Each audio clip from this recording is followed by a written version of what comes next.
男模。第三是多节腔佛说。释法哲言54。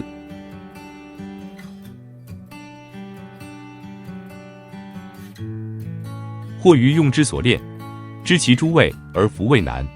如况于炉，炼之纯于金。若存荒野，与之暗甲，同于深屋。平平一时，何图之用？故或设用炼，方知悉福德性。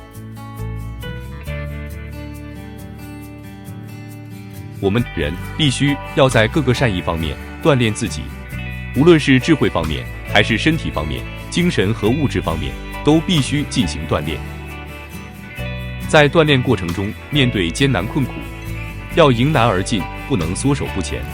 只有这样，才能丰富自己的聪明才智，强健自己的体魄，做好自己的工作，从而使自己成为一个对社会有益的人。就像金矿必须经过在炉子里面冶炼，才能成为金子一样，炼好了才能是纯金。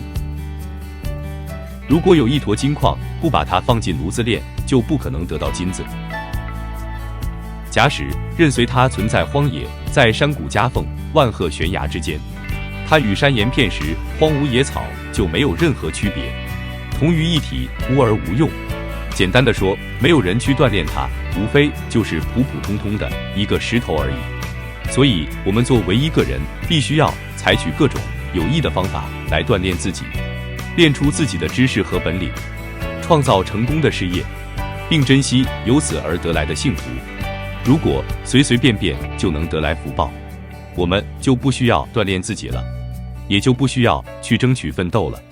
正因为只有经过磨练，才能赢得幸福，所以我们要格外珍惜来之不易的幸福，珍惜幸福，才有用之不尽的幸福。